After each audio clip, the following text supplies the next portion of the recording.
it. He said a lot of our guys are older guys that have been running sound for years and they're comfortable with it. Back when they were getting into audio, it was top of the line. It was a great board.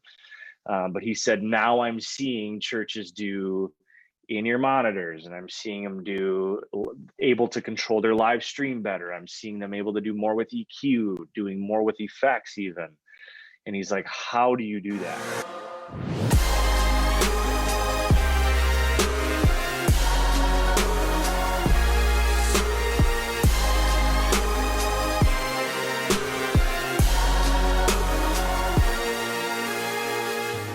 Hello, everybody.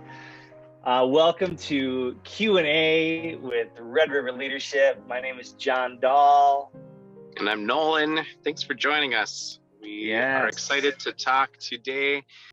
So just to dive right in, one of the things that we do as Red River Leadership is we either go to different churches, different businesses, and do consultation work on technology or worship leading or all things leadership.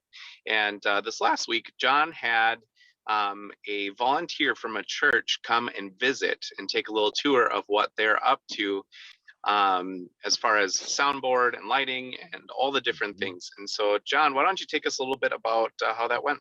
Yeah. So yeah, he came in, and they're looking at doing video work. They're looking at doing audio work. They're just hungry to make some updates, upgrades, and just to do things better and make more sense of things. There's been a lot of volunteers over the years that went different directions, and I think we all have a very similar story with that. I think every church that we've all come into, there's a time of, okay, what happened to get to this point? Where should we go from here forward? What are those baby steps or those first steps that now we can build on properly to move forward? So don't just put audio on its own pedestal or video on its own pedestal, but think of it as a whole production situation that you want to have all work together properly in the long run. So anyways, yeah, he just kind of told me a little bit about his story. And we ended up spending time talking about sound systems. He said they're using an old analog board. They call it the old trusty or something like that. He's like, it works pretty well most of the time, but we feel so old limited. Faithful. Old Faithful. That's what it was. It was old trusty, Old Faithful. And they laugh about it. He said a lot of our guys are older guys that have been running sound for years and they're comfortable with it. Back when they were getting into audio, it was top of the line. It was a great board. But he said, now I'm seeing churches do in-ear monitors, and I'm seeing them able to control their live stream better. I'm seeing them able to do more with EQ, doing more with effects even. And he's like, how do you do that? Like, how are you able to do that? And I said, well, it's with the digital soundboard. And he said, yep, I've been digging into those. So then at our church, we have the Midas M32. And so I just showed him that board. And right when I turned it on, he's like, oh my gosh. And it's true. And right away I laughed going, I know, it looks like you could take off a spaceship using this board. Like, right. It's crazy how just like it's colorful and it looks fun. But I said, don't be intimidated by it. Like any new thing, any new toy for that matter, like there's a learning curve and you just have to spend the time to dig in, get to know it, understand how it works. So we spent some time on the Midas M32 and dug into it. So that's a board that right off the bat, I recommend it. There's a guy that we work with here and there who highly recommended it right out of the gate for us. And I had done a lot of research. I toured churches around Fargo-Moorhead asking what people were using, what they recommended. And a lot, I heard everything from Yamaha makes a great board. Allen and Heath makes a great board, especially some of their latest stuff. Allen and Heath has gone leaps and bounds in the last couple of years. They have some really good stuff out right now. Behringer makes good stuff, and Midas M32 was a very. So Midas was known for, they're owned by Music Group, and they were known for like their big, stadium like world touring shows, and they're known as kind of, having the board that's capable of hundreds of channels and just massive arenas. And when they came out with the M32, it was the first time they built the product and put their name on a product for kind of that smaller to mid-sized space. So for churches, it was the perfect solution for churches. So that's the market they wanted to get into. So they came out with it, and the guy I was talking to before, he was like, that was mind-blowing because they're a highly recommended company and builder of high quality sound products. And so when that product came out, when that board came out, he was really excited. So we bought it pretty early on. It was probably 2, maybe 3 years after it came out. And we've loved it. I've had very little issues with it. It's allowed us to do everything we want to do with it in terms of routing and how we're able to patch things, how we're able to control monitors. If you have singers and musicians in your band that need to hear a little more of such and such, instead of saying, "Hey Jerry, can you turn up, I need to hear myself more in this monitor." Well, now you can set it up on your phone to make those adjustments on the fly when you're up front leading worship. So it gives you a lot of those. Yeah, go ahead. Yeah, let's talk about that just a little bit too with the digital capabilities. Just being able, you can control your own line with your phone, or when I am at the church by myself and I'm trying to set things up and figure things out. One of the nice things that I love about a digital board is that I can have the entire board controlled by an iPad. Right. And so instead of like, oh, I need to try something out. I need to bring in somebody to run the board when I'm just fiddling around or setting things up or trying things, or I want to run a song with my guitar and mic or whatever. I don't need to run back and forth between the board and my stuff to test it. I can do it all with an iPad, which is super nice. And then so many churches that have contacted us, they talk about space issues in their sanctuaries. And so the nice thing about this is if you have a little space, it's not ideal to have your soundboard in a back corner somewhere, but if it needed to happen, you could have it there and still be able to get to a good spot in your sanctuary or worship space, and hear it and make those corrections from an iPad. Where you can hear the actual sound. And so I love that as far as digital boards go. And one more thing, and you can correct me if you think I'm wrong, but going for the basic functions of a soundboard, this channel is this person, going from an analog board to a digital board, I wouldn't say is really that difficult, especially if you have whoever you purchase it from set it up originally with the routing and stuff. You can, I would say, pretty much plug and play.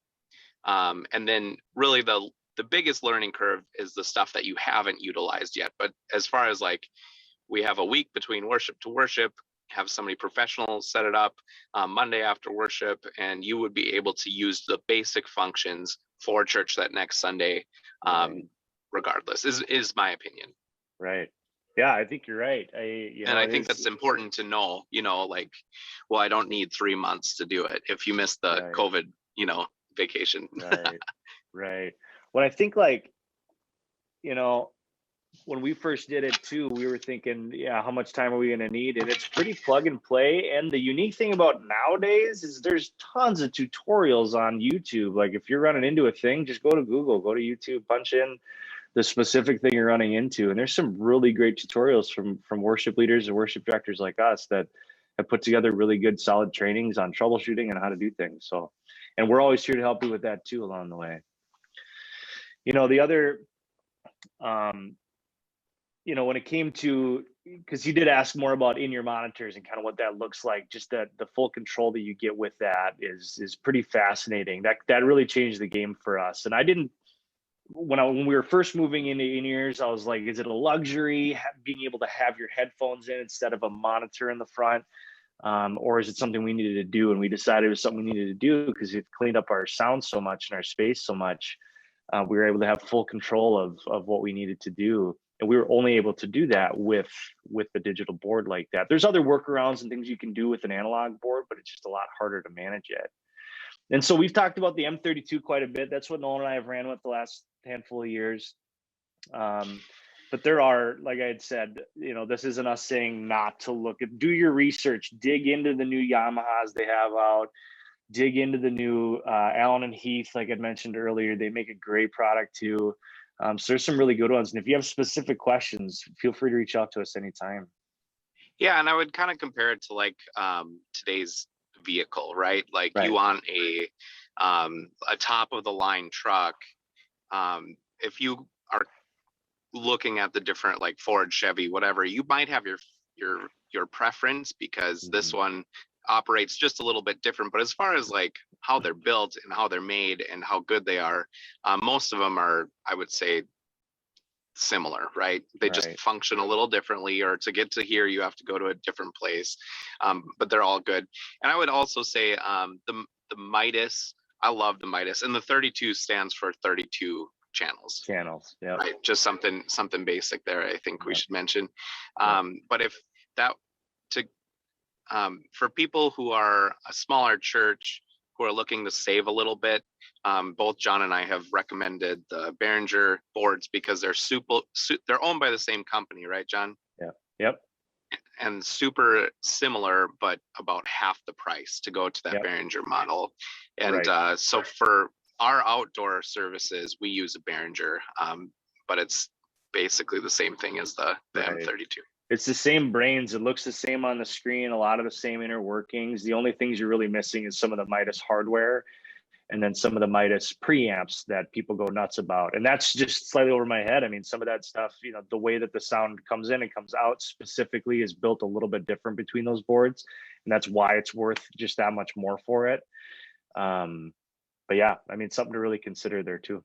That's good. If you have the means to do the Midas, I would definitely go there. But Yeah. just for different church services or different church settings and resources, if you have to make that cut, Right. that Behringer works really well. And Right. kind of as John said earlier, that they all kind of go together. Like you don't want to put video on one pedestal and audio on a different one. It's all the same thing, right?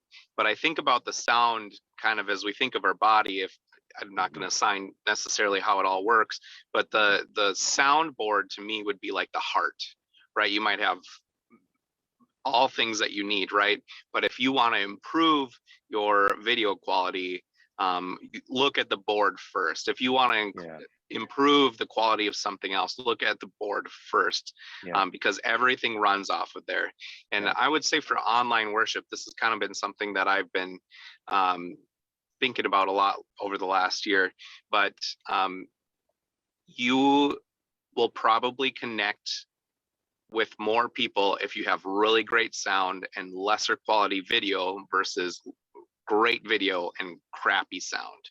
Sure. And so to invest in the sound first, that would always be our first step, is to look at, well, do you have the capabilities to do this? And as we're doing this, we're talking about having in-ear monitors or just regular monitors, right? Having those outputs to go into separate mixes. So whether you're in-ears or on wedges, you can control, well, the bass player really wants to hear the kick drum so that they can do this. But if I had it blaring in mine, it might mess me up. Or John's singing off pitch, so I want to have him down a little bit in my ears or on the wedge. Like that's helpful for the musicians. But then also going into that, you think about, well, the sound that I have coming in the live house has the acoustics because we have a live drum kit and we have a live guitar and our voices echo and everything, use the resonance of that space. However, when you are singing, you're using that same output to go into your live feed, you're missing that resonance that happens. And so you're singing into a tube or into a straw or something like that, right? And it's very raw.